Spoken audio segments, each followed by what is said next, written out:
DWRB News FM 103.9.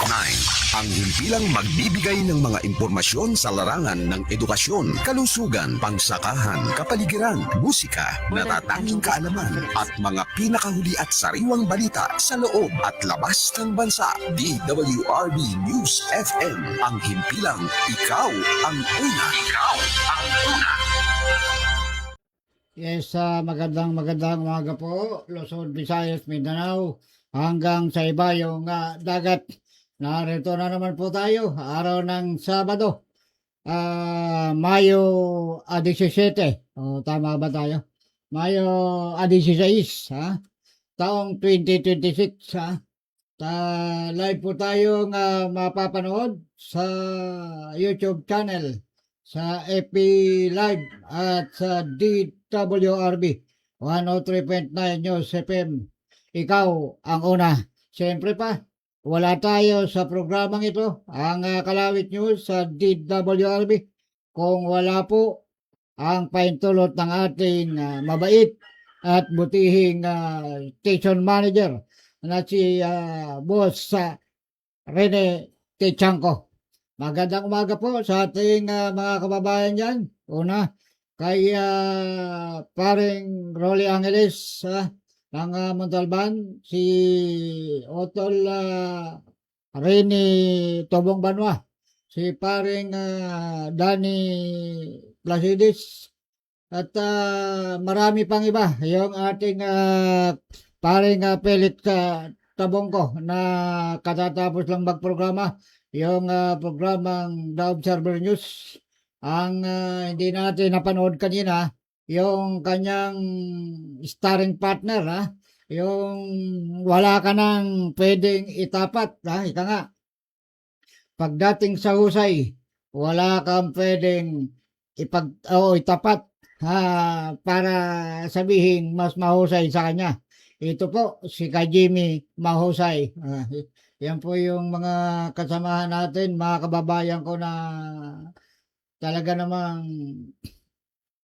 bihasa na sa broadcasting. Ano po? Sabi nga, nag-aaral pa lang tayo nun. Broadcaster na yung dalawang yan. Bati-bati tayo, Walang, walang tampuhan, mga kababayan ko. Mga kababayan ko, tayatin po natin sa inyo yung mga bago at sariwang balita na hatid ng programang Kalawit News. Dito lang po yan sa DWRB 103.9 News FM. Ika nga ikaw ang una. Unahin natin itong bit-bit na balita na nating ibabahagi sa ating mga kababayan. Ano po? Itong balita na sabi nga, yung sa Senado, itong si Bato de la Rosa, itinakas daw ni Robin Padilla, ni Senador Robin Padilla. Yan po yung hatid na balita ng inyong lingkod. Ano po? Ibamantakin mo. Ang sumunod po dyan na bit-bit natin balita, ito po, yung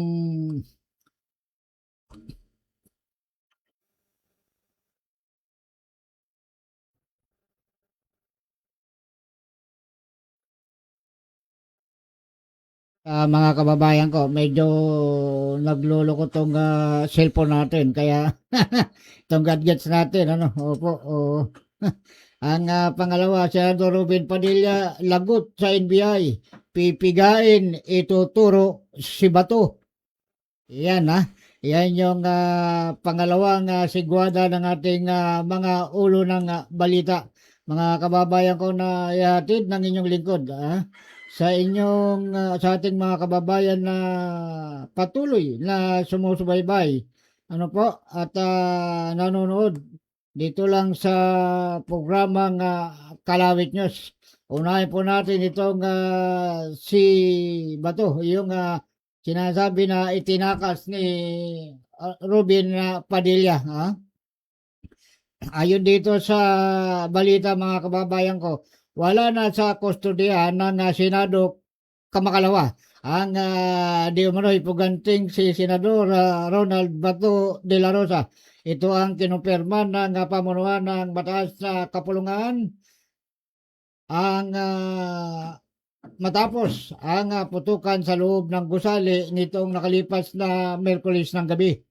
Maging ang mga kawani sa tanggapan ni Senador De La Rosa, walang tugon ng tanungin umano ng mga mamayag hinggil sa kinaroroonan ng senador.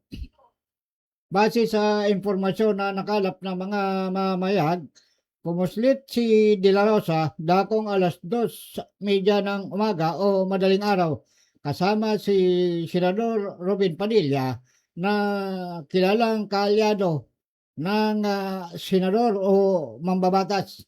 Sa pagkawala ni De La Rosa, pinagpapaliwanag ni Senador Sherwin Gatchalian ang pamunuan ng Mataas na Kapulungan na anilay nagsulong ng protective custody.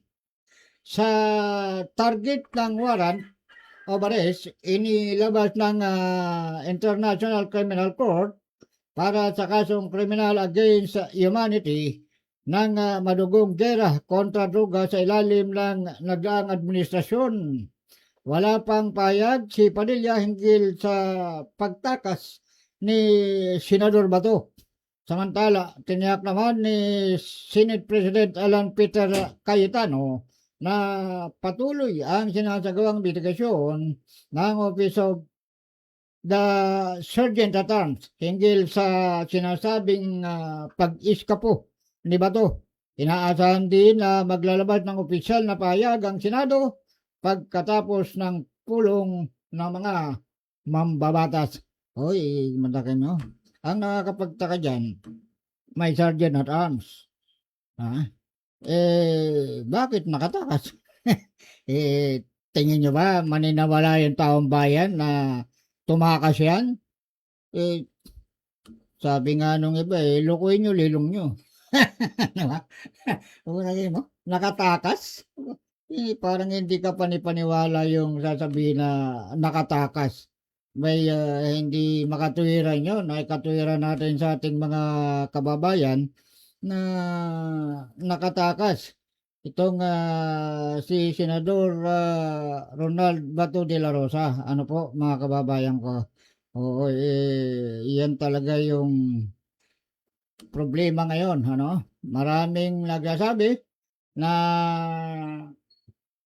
kaya nagkaroon ng putukan sa loob ng Senado dahil daw sa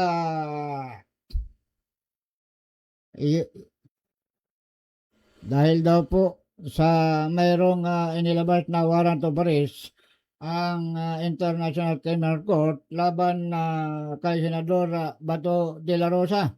May isang anggulo naman na lumilitaw na kaya daw nagkaroon ng barilan sa loob ng Senado na kalaon ay naaresto yung sinasabing driver ng NBI na siyang pasimuno umano ng putukan sa loob ng Senado.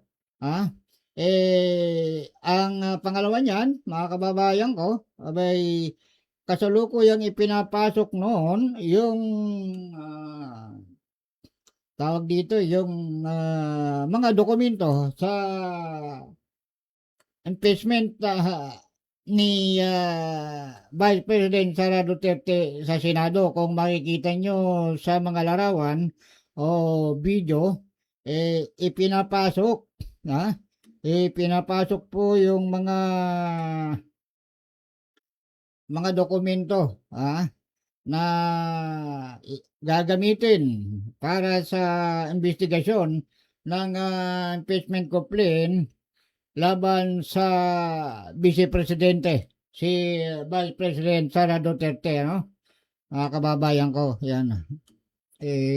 Hindi ko alam kung anong nangyayari ito sa gadgets ko, naglolo ko, Hindi natin makuha yung mga susunod na balita, yung Iwan ko mukhang parang sinado na rin 'tong cellphone ko, ah. Hindi naman ayaw nang maalis dito sa kay Bato, tsaka kay Ruben Padilla. Hindi na ay tinamaan ng magaling 'tong cellphone na 'to. Hindi natin malaman kung ano nangyayari dito, oo. Sayang ano, mga kababayan ko, sangkater ba yung mga bitbit nating balita ano? Sabi nga dito sa balita yung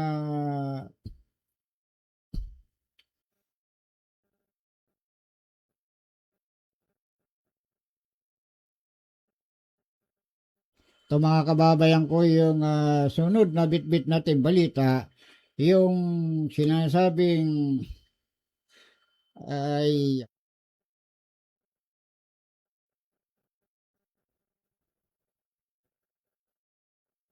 to mga kababangkayan ko yung sigang sarhento ng QC kalabuso sa mga kabaro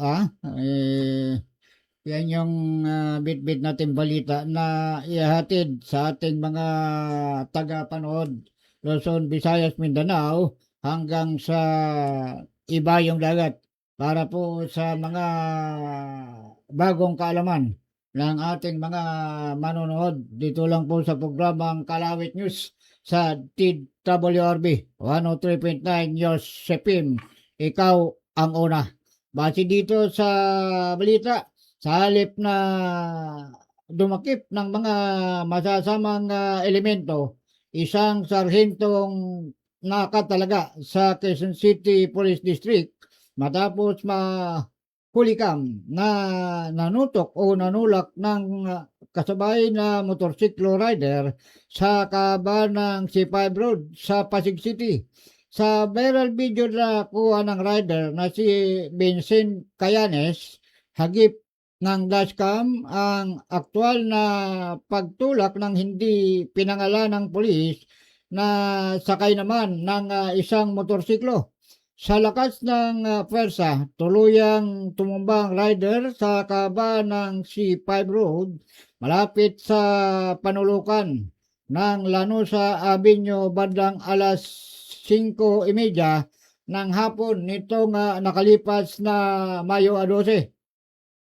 Batay sa salaysay ng biktima, binabagtas niya ang C5 Road para sunduin ang kanyang asawa ng makasakay o makasabay ang nagmamadaling pulis. Nagkaroon umano ng tensyon sa pagitan ng dalawa matapos i-overtake sa kalsada. Galing akong base doon sa pahayag nitong rider, nauna naman siya sa akin sinasabi nitong driver. Nung pinipilit niya na makalusot sa mga ibang rider sa unahan, hindi niya nagawang makalusot agad. So, ako bilang maliit yung aking sasakyan, nakalusot ako. Sa piling ko, doon nag-trigger ang galit ng nasabing pulis. Ayon pa dito sa kawawang rider. Agad namang inaresto ng mga elemento mula sa National Capital Region Police Office ang suspect alas 10 ng umaga nitong nakalipas na Martes. Nasa kustodyanan ng QCPD ang pulis na membro ng Quezon City Central Police District Mobile Force Battalion at sumasailalim na po sa inquest proceeding sa Quezon City Prosecutor Office. Sa isang pahayag, tiniyak ng pamunuan ng QCPD na papatawan ng karampatang kaso at parusang naturang pulis sakaling mapatunayan ang pagkakamali nito. Anong mapatunayan pa? Hindi pa ba sapat yung bundulin at nabuwal yung kawawang rider? Tinamaan talaga ng magaling, oo. Kung lahat ng alibay laging ganyan, paano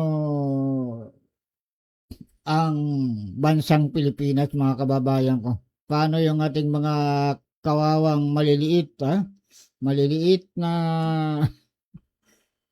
rider pagka ganito lagi hindi natin malaman kung paano na ano na ang mangyayari sa bansang ito, ha?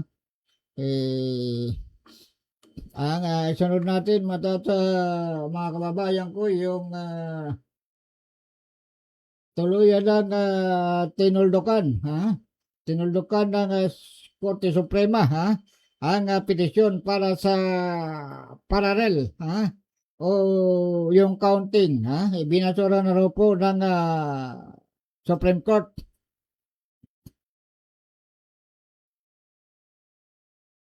Yan yung ating ihatid na balita sa ating mga tagapanood at taga-subaybay. Ha? Sa hatid na balitang yan, 25 minuto makalipas ang ikawalo ng umaga. Petisyon para sa parallel counting ibinasura ng Court of Appeal o Supreme Court.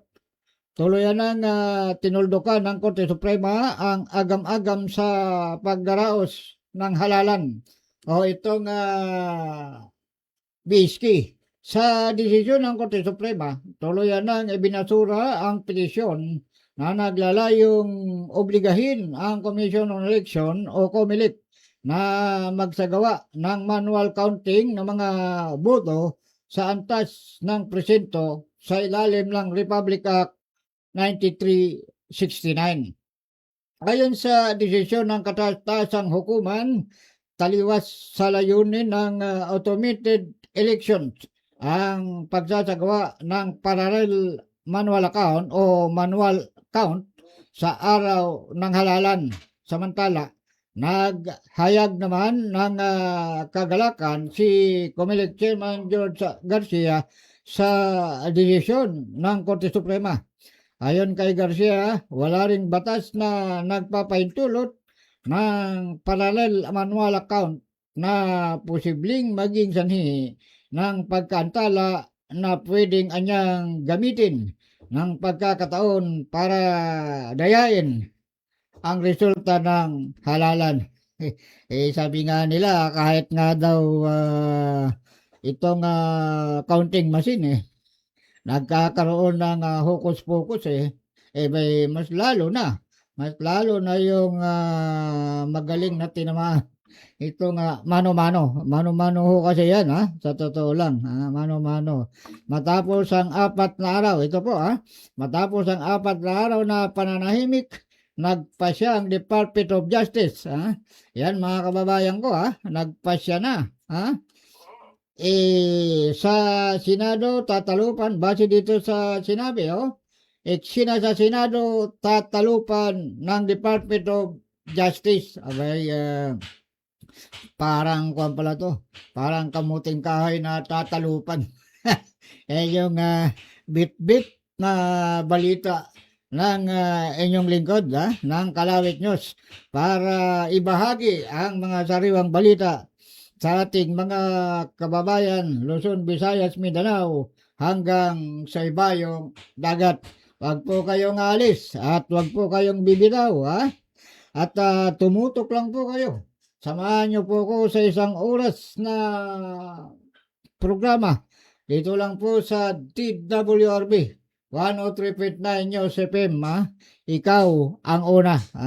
Matapos ang 4 na araw ng pananahimik, nagpasya ang Department of Justice na panghimasukan ang gulo sa loob ng gusali ng Senado. Ito na yung sinasabi natin. Sa isang pulong balitaan, binahagi ni Justice Frederick Bida ang pagbuo ng special panel o prosecutors para magsagawa ng masusing case build-up investigation kaugnay ng mga insidenteng naganap sa loob o malapit sa Senado mula Mayo 11 hanggang Mayo 14 nung isang araw. Inatasan din ng kalihim ang PNP o Philippine National Police, Scene of the Crime Operatives sa PNP SOCO, National Capital Region Police Office, Pasay City Police Office at National Bureau of Investigation na magsumiti ng mga ebidensya sa nangyaring gulo sa loob ng Senado.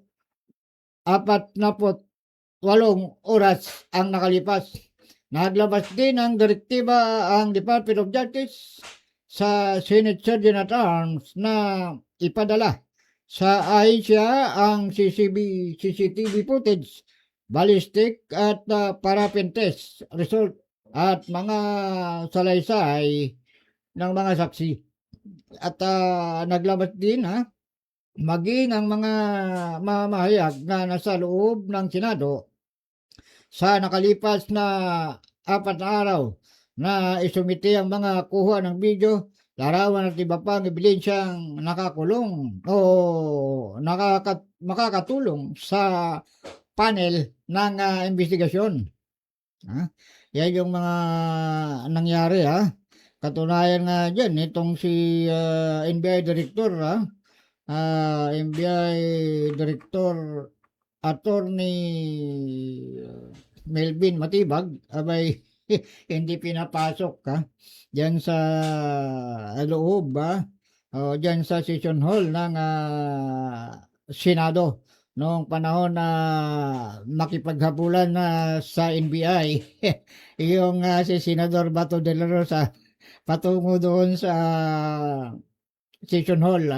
Sinasabi nga na nagkaroon ng sugat si De La Rosa sa kanyang mga daliri matapos yatang makipag-wrestling sa ilang tauhan nitong si NBI Director Attorney Matibag. Hirit na suspensyon sa NBI Director, tinabla. Ito yung sinasabing suspension, suspindihin itong si Matibag. Tutuloy po natin. Para sa Department of Justice, walang dahilan para patawan ng suspension si National Bureau of Investigation, NBI Director Melvin Matibag. Sa isang press briefing, partikular na tinukoy ni Justice Secretary Frederick Bida ang panawagan ni Senate President Alan Peter Cayetano. Ayon kay Bida, wala sa plano ng ahensya na patawan ng preventive suspension si Matibag kaugnay ng naganap na kaguluhan sa Senado. Yan pinihiling ho ng iba't ibang grupo na suspindihin nga si Matibag. Pero sinasabi naman ng Department of Justice at walang dahilan. Walang dahilan para suspindihin.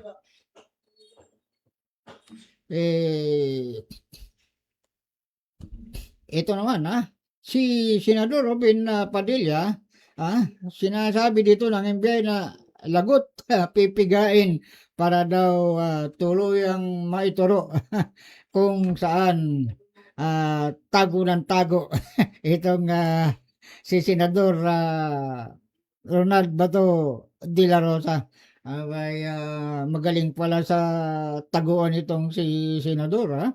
Mantakin mo.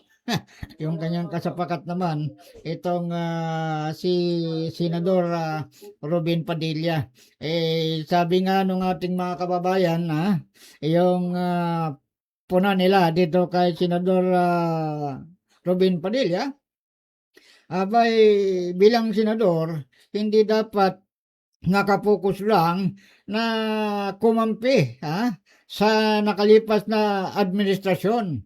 Ang sabi ng ating mga kababayan, bilang senador, ang dapat na pinaglilingkuran ni Senador Padilla ang taong bayan, hindi ang iisang politiko. Ituloy muna natin. Patay itong si Robin Padilla, lagot ka, pipigain ng NBI para ituro si Bato. Para sa National Bureau of Investigation o NBI, malaki ang naging papel ni Senador Robin Padilla sa matagumpay na pagtakas ni Senador Ronald Bato de la Rosa. Ayon kay NBI Director Melvin Matibag, pasok sa kategorya ng person of interest si Padilla na posible niyang alam kung saan naglulungga ang puganting si Senador Bato. Puganti na ba? Patay tayo. Batay sa pag-amin ng asawa ng senador, sinamantala nila De La Rosa at Padilla ang kaguluhan sa Senado noong nakalipas na Miyerkules ng gabi para makalabas ng gusali. Target dakpin ang inbiyay si De La Rosa sa bisa ng warrant of arrest na inilabas ng International Criminal Court kaugnay ng madugong gera kontra droga sa panahon ng nagdaang administrasyon. At ito, base sa pahayag ni Matibag, yan naman ay kinumpirma ng kanyang may bahay na si Senador Bato. Took advantage noong situation na nagkakaputukan umano para makaalis ng Senado. Ayon ang pahabol na sinabi ni Matibag. Ang may sabi di umano sa kanya ay itong may bahay ni Senador Bato de la Rosa. Mga tinamaan talaga ng magaling. Ito naman, 7 pulis sibak sa naglahong pugo money. Abay, tinamaan ng magaling. Pugo money. Kwartang pera ng taong bayan. Anak ng patuka nawawala. Saan napunta? Saan napunta itong pera na to? Naglaho na. Tinamaan talaga kayo ng magaling. Ito po. Itutuloy po natin yung detalyadong balita nitong 7 pulis na sinasabing tinanggalan na ng tsapa dahil sa kasong pagnanakaw. Base yan doon sa lumilitaw na investigasyon. Ito po, ang pulis na nanguhuli ng mga magnanakaw pero sa kabilang banda sa kaso ng 7 sinibak na pulis, sila mismo ang nagnakaw. Hindi ako may sabi niyan. Yung lumilitaw na investigasyon na sinagawa ng Philippine National Police. Ito ang buong kwento ng 7 pulis personnel na sinibak sa serbisyo dahil sa pagnakaw ng pugo money na gagamitin sanang ebidensya sa kaso. Batay sa dokumentong mula sa Directorate for Personnel and Record Management, tuluyan ng binawian ng tsapa at tinanggal sa trabaho o serbisyo si Lieutenant Colonel Joey Aranja na dating cash evidence, custodian at 6 na iba pa. Ay tinamaan kayo ng magaling. Hindi naman natin nila lahat, bakit ba may ilang pulis na ganyan na sumisira sa hanay ng Philippine National Police? Sa totoo lang, ilan lang yan. Sabi nga sa kamatis, sa 100 kamatis, 2 o 3 lang yung bulok na nahalo. Pero pagka hindi mo sinupil yan, abay dadami at lalaganap ang lahi niyan.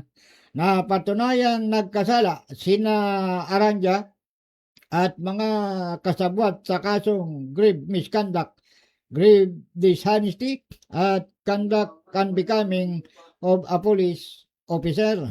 Buwan ng Oktubre taong 2024 nang pasukin ang mga operatiba ng Criminal Investigation and Detection Group o CIDG ang isang puguhab na nakabase sa One Bataan compound sa Bagak, Bataan.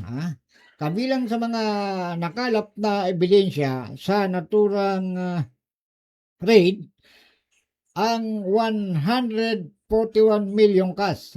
Ito yung na-recover.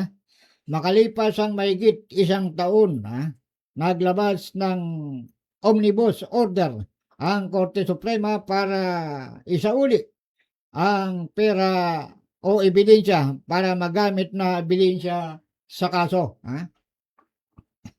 Nobyembre ng nakalipas na taon nang ibalik ng mga operatiba ng CIDG ang pera. Subalit nang rebisahin ang ebidensya, kulang ng mahigit 13 milyon. Paktay na.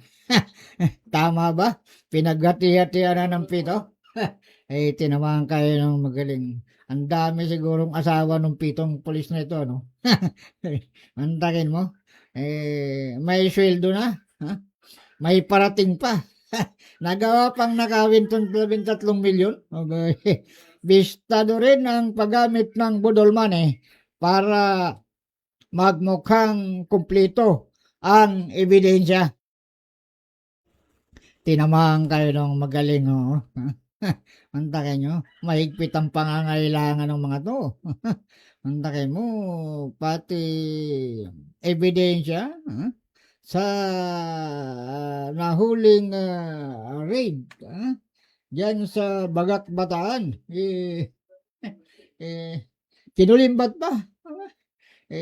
Ang isa sa promotor dito, kung hindi tayo nagkakamali mga kababayan ko, yung isang opisyal, yung Lieutenant Colonel, siya yung money custodian, malamang sa malamang, alam na alam nito, kung saan napunta, yung kwarta, na 13 milyon, mga kababayan ko. Ito naman mga kababayan ko, pihadong mas gagalingan daw ni Senador Ronald De La Rosa ang pagtatago matapos kumpirmahin na ni Justice Secretary Frederick Bida na hawak na ng departamento ang mandamento de aresto mula mismo sa International Criminal Court. Tinamaan ng magaling, tago na. Talaga sa pagdating na pagtaguan, magaling talagang magtago itong si Senador De La Rosa. Ikaw ba naman? Dating PNP chief, tiyak. Magaling, tiyak na maraming magtatago. Magaling magtago. Ikaw naman kalawit. Anong tinatago? Magaling magtago. Parang sinasabi mo, tinatago ng dating mga kabaro. Tinamaan kayo na magaling. Pihadong mas gagalingan daw ni Senador Ronald Bato de la Rosa ang pagtatago matapos kumpirmahin ng ni Justice Secretary Frederick Bida na hawak na ng departamento ang mandamento de aresto mula mismo sa International Criminal Court. Bukod sa arrest warrant, kabilang rin sa mga dokumentong ipinadala ng ICC ang request for execution. Patay tayo dyan. Para kay Bida, ituturing na mockery of justice ang anumang pagtatangkang lisanin ng senador ang bansa. Inatasan na rin ng kalihim ang Bureau of Immigration na bantayan ng mga paliparan at pantalan sa posibilidad ng paglabas ng bansa ng senador. Nagbigay rin siya ng kautosan sa Border Control Authorities na arestuin si De La Rosa kung subukang umalis ng bansa. Yan mga kababayan ko, malinaw malinaw ang mandato ng Department of Justice, arestuhin si Senador Bato de la Rosa, ang senador na magaling sa taguan. Tinamaan ng magaling talaga. Ang galing talaga sa taguan itong si Senador Bato de la Rosa. Mga kababayan ko. Yung balitang yan mga kababayan ko, naghatid sa 54 na minuto makalipas ang 8 ng umaga. Tanggapin muna natin mga kababayan ko yung isang bit-bit na balita. Ito yung bit-bit na balita. Senate bilang impeachment court magko-convene sa Mayo 18. Ha? Mga kababayan ko. Naniwala sila sa propaganda. Yung propaganda is that the new majority is here to stop the impeachment. We received the impeachment sa gitna ng kaguluhan Wednesday night. I signed the letter yesterday, sent it to the House of Representatives, na-receive na po nila at nakalagay sa sulat na ayon po sa rules ng Senado kasama sa order of business sa Monday.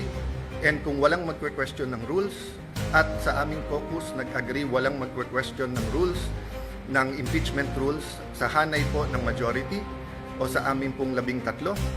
Therefore, we can already convene as an impeachment court on Monday. So lahat po ng kinakalap nila na ito po'y lahat na nagaganap para protektahan lang po ang isang tao ay hindi katotohanan. Hindi po kami magko-convict dahil lang po sa politika, hindi rin po kami mag-aakwit dahil sa politika. Impartial impeachment trial ang nasa konstitusyon, yun po ang balak naming gawin.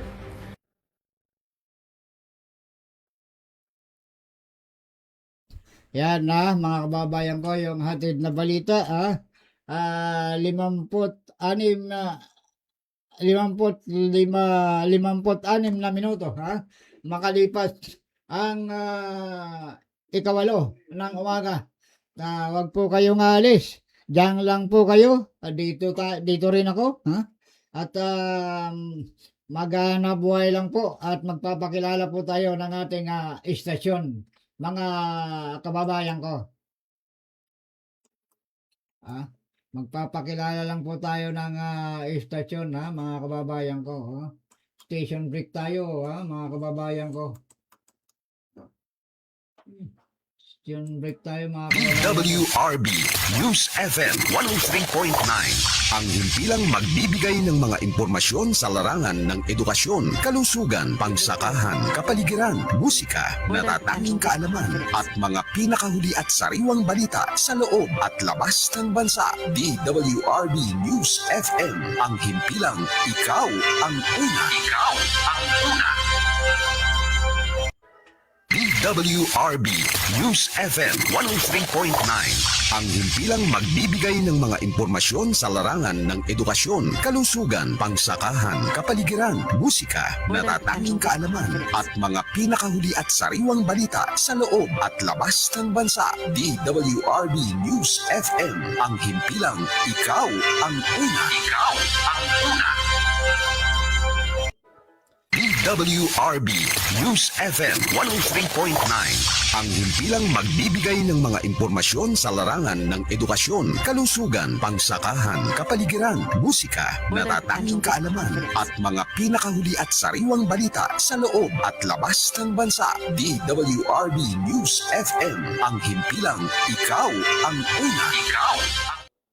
Yes, mga kababayan ko ayan po yung naghatid sa oras na 58 makalipas ang ikawalo ng umaga balik po tayo mga kababayan ko talakayin po natin yung sinasabi na kung sino po yung pinakamayaman sa lahat ng gambling lord sa buong lalawigan ng Rizal, mga kababayan ko. Abay, tinamaan kayo ng magaling, isang alias sa Bungsula raw po, yung pilantropo, yung tinasabi nilang hari ng gambling sa Rizal.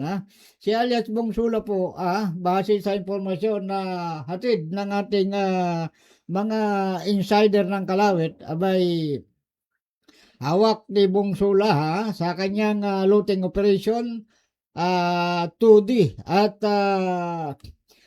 perya ng bayan sa social media, abay kumikita daw po ito ng 12 milyon sa loob ng isang buwan. Ganun po katindi itong si alias sa Bungsula. sobrang magaling, ha? At kaya daw po malakas ang loob nitong si alias Bongsula at hindi nakakanti yung kanyang illegal na operasyon, hawak daw po ito, ha?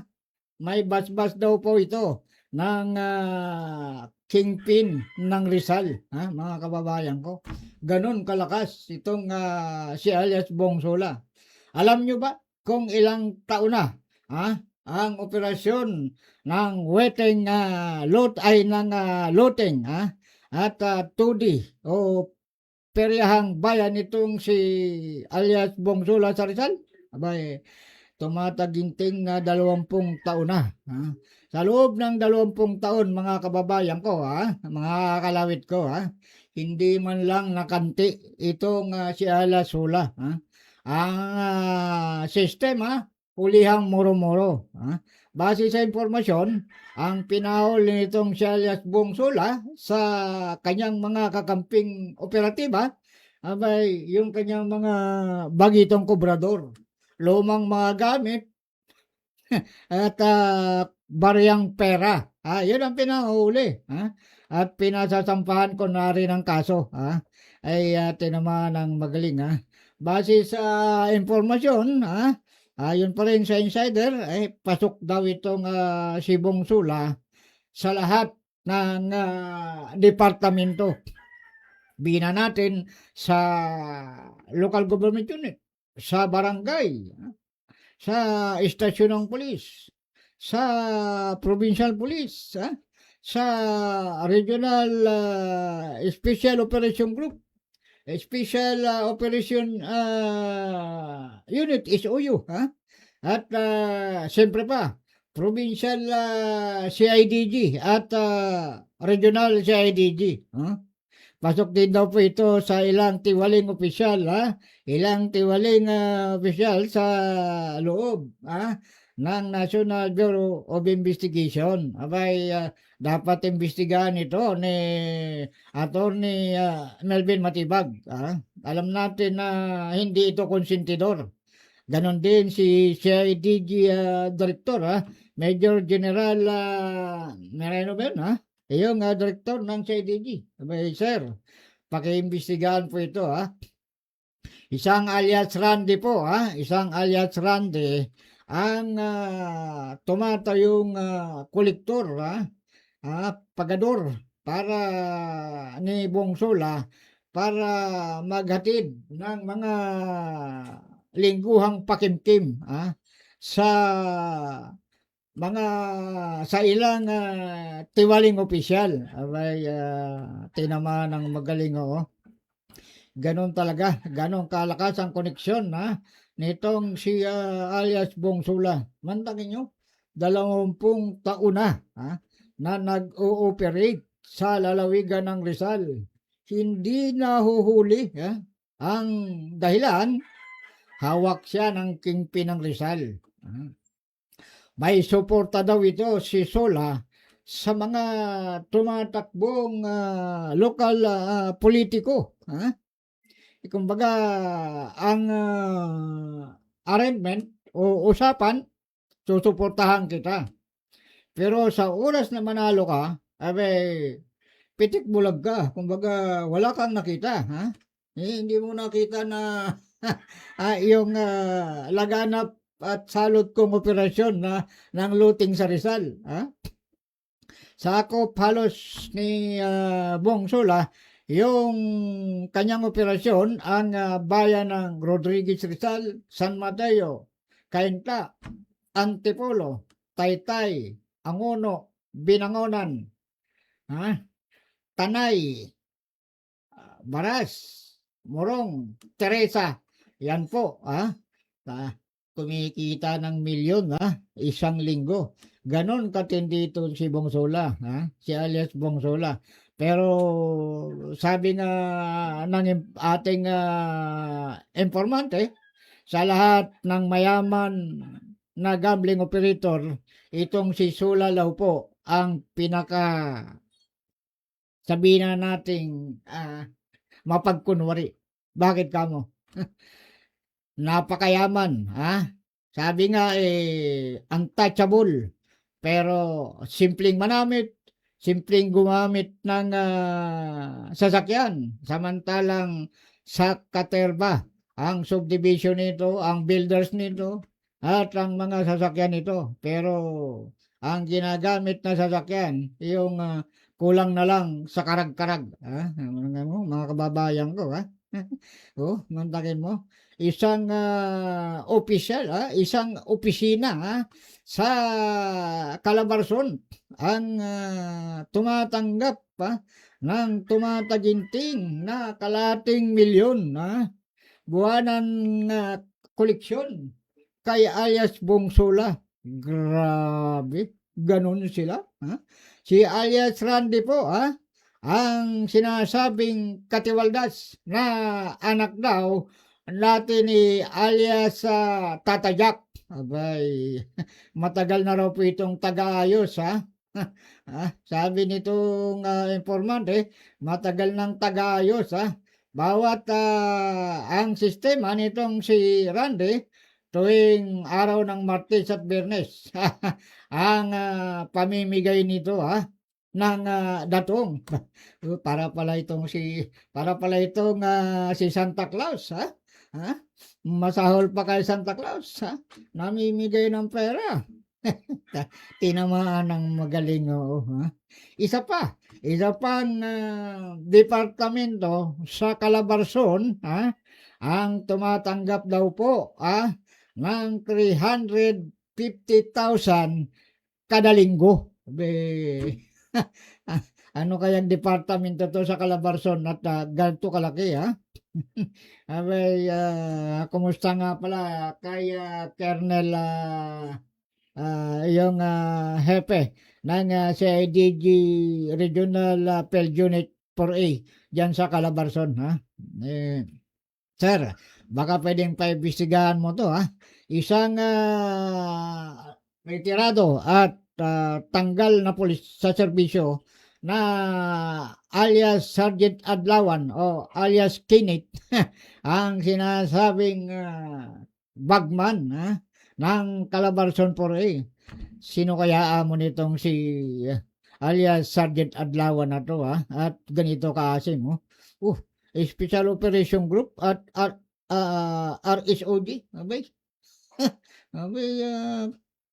tinamaan ng magaling. Totoo ba ito, mga sir, Sabi sa impormasyon, ang pakimkim, parang inaanak pala, Parang inaanak ni alias Bongsola ito, May pakimkim daw itong si alias Bongsola na 220,000 kada linggo. Kanino kaya dyan sa SOG at RSOG? Mga sir, kung sino man po yung opisyal ng mga tanggapang yan, abay, pakiimbestigahan po nyo yan. Hindi ho magandang imahe yan para sa isang malinis at tapat sa serbisyo na operatiba. Ano po? Hindi po natin nilalahat. Ilan lang po yan, Ilan lang po yung bulok na kamatis, sa hanay ng PNP na sumisira, sa magandang imahe ng pulisya, Ito naman po, mga kababayan ko, yung kung natatandaan nyo, kung hindi pa kayo namamatanda o nakakalimot, yung sinalakay na paihi o yung petroleum product, dyan sa bahagi ng Malanday, sa bayan ng San Mateo, kamakailan, abay, milyones po yung nakuha dyan. Pero may tunay na dahilan po, sa likod ng sinasabing hulihan. At isang alias Dantero po, ang tinatawag na hari sa likod ng mga hari. Yung paihi, yung paihi na yan, pero sinasabi na tropang Pinong, Tropang Pinong din daw po ito, mga kababayan ko. At ang masakit pa rito, isa daw po, isa daw pong mataas na opisyal sa Calabarzon, ang may hawak oh,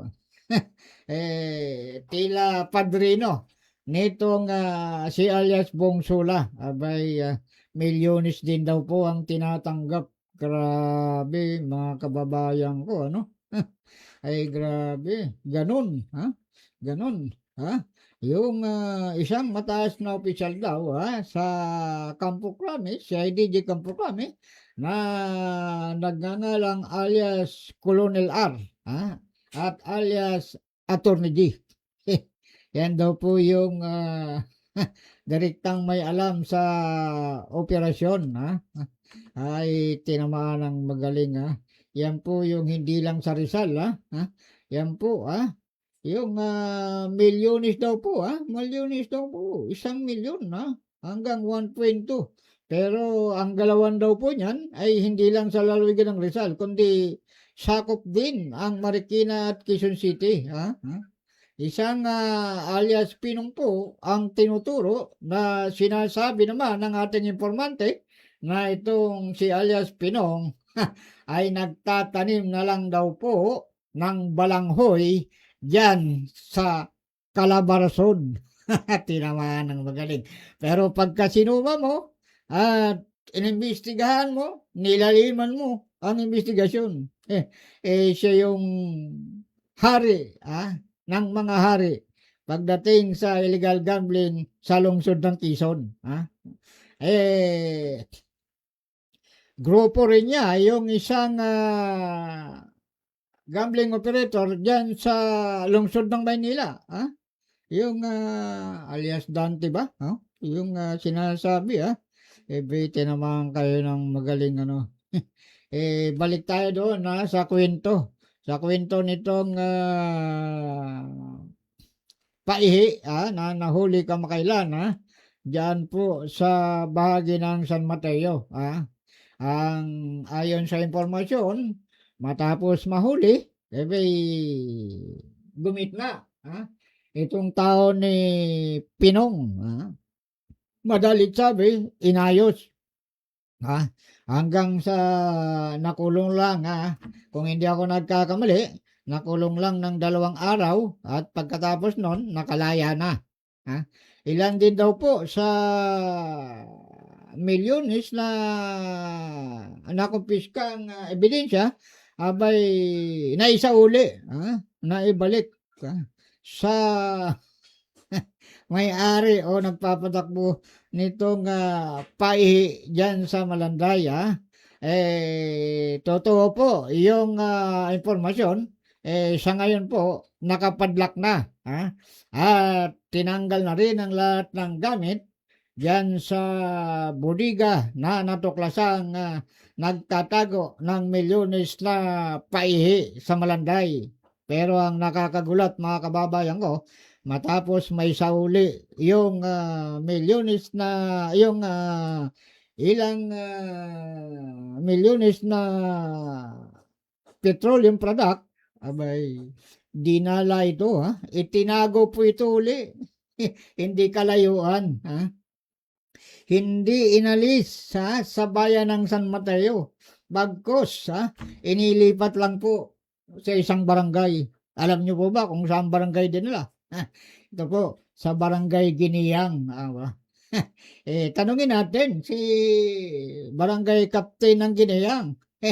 Baka sir, hindi mo ba alam na dyan ngayon naglulungga yung paihi operator, yung sangkaterbang paihi na nawala sa Malanday. Dyan po dinala sa Giniyang. Abay, eksaktong dahilan, sekrito. Tinamaan ng magaling. Maawa naman kayo, economic sabotage po yan. Abay, para naman sa ilang uniformado na kumukonsinte, Sabi nga, pumapatong sa mga illegal na gawain. Abay, magdalawang isip po kayo. Ang tataas na po ng sweldo natin, ha? May nagagawa pa ninyong lokohin ang taong bayan. Abay, ha? Tauhan din ni na lumalabas, ha? Tauhan din nila Pinong, ha? Wala nang nagbubukas ulit hanggang ngayon, ha? Natakot na siya dahil maigpit pa rin ang bantay ng mga otoridad, ha, sa buong San Mateo, Marikina. Pero bakit, ha? Pero lumipat lang sila ng pwesto ngayon, ha? Ayon sa informante, ha? Source ng Kalawit, ha? Sa likod ng Barangay Giniyang at malapit sa ilog, papuntang Rodriguez Rizal, nagtatago ngayon o nagpapatakbo ng medyo maliit, pero mas tago na operasyon, ng paihi. Abay, tinamaan kayo ng magaling, ano. Sinarado yun sa Malanday, pinadlakan, pakitan tao. Sinuli yung ibang petroleum product. Ito namang si alias Jun, abay, kay alias Pablo, na siyang kanang kamay, abay, itinago, ni alias Pablo at alias Jun yung kanilang paihi operation yan sa Giniyang, abay, para sa hepe ng San Mateo, sir, abay, kilos-kilos, baka hindi mo alam yan.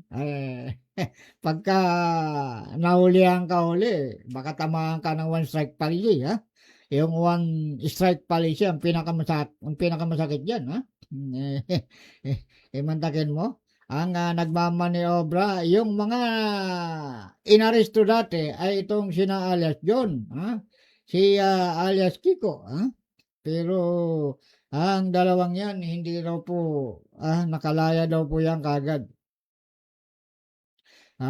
Ang kinalabasan po, nakalaya silang lahat sa loob ng 48 oras.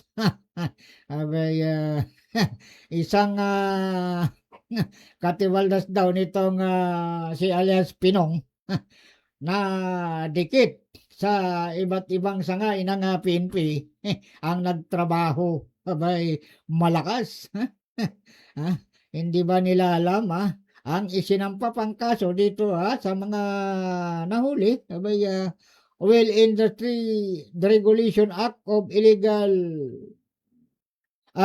na imbakan, pero nakakapagtaka, hindi raw po kinasuhan yung talagang may-ari ng paihi. Tika, mga kababayan ko, 17 minuto makalipas po ang alas 9 ng umaga.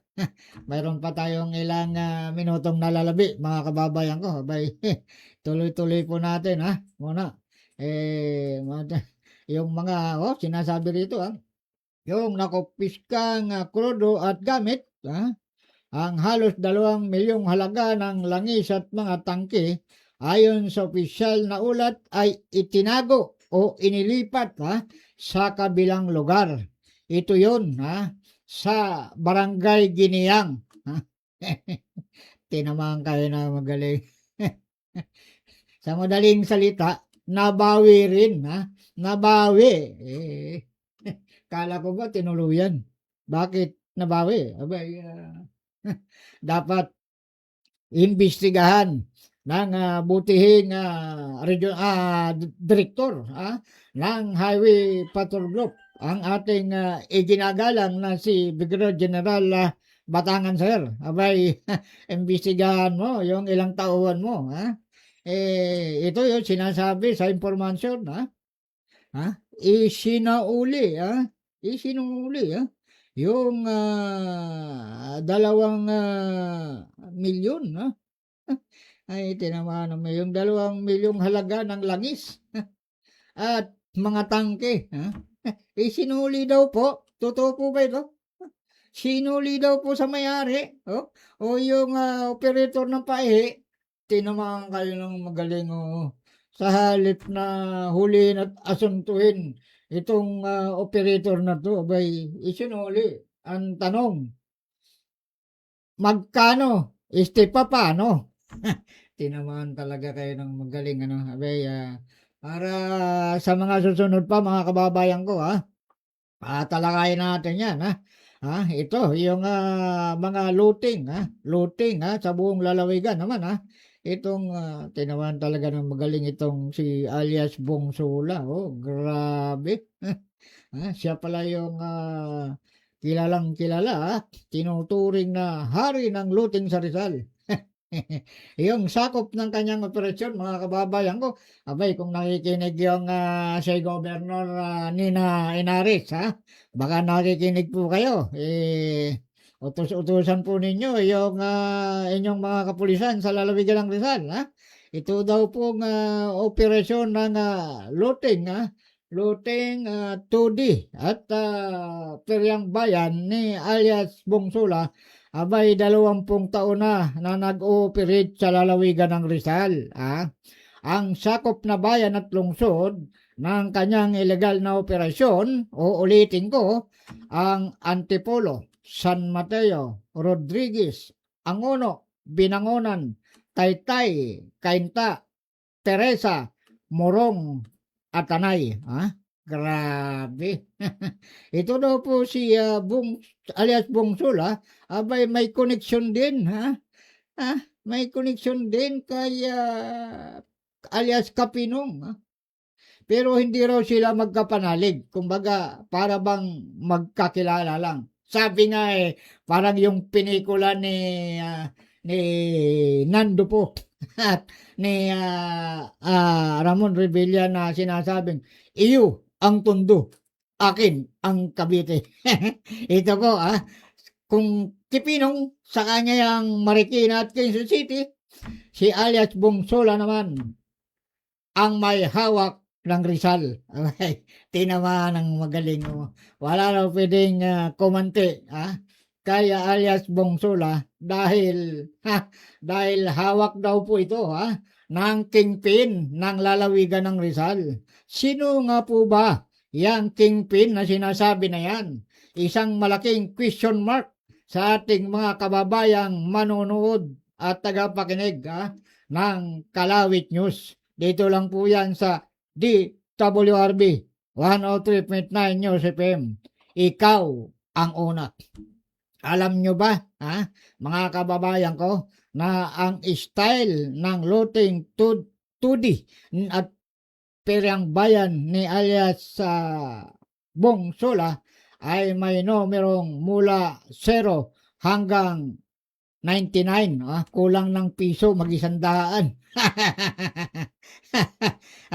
Tandaan nyo, mga kababayan ko, pati ang piso niluloko nito. Ang resulta ay nakabase sa labas ng loto. May tinamaan ng magaling. Pati si General Robles ng piso napapaikot nitong si alias Bong Sola. Yung tinatawag na steel illegal din. Bakit? Wala ng prangkisa ang steel sa Rizal. Noong taong 2023 pa, tinanggalan na po ng prangkisa yan. Isa na lang ang may prangkisa ngayon na binigyan ng prangkisa si alias Celeste. Kung hindi ako nagkakamali. Pero yung alias Janyap na yan, abay wala na pong prangkisa na ibinigay ang piso dahil sa iba umanong mga usapin na hindi natupad ng dating may hawak ng prangkisa ng steel sa lalawigan ng Rizal. Grabe. Untouchable pala itong si Bong Sola pagdating sa Rizal.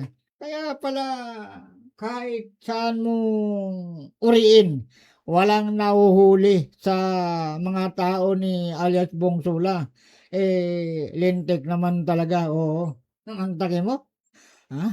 Talagang planchado, lahat ng departamento, mayroon siyang kakampi.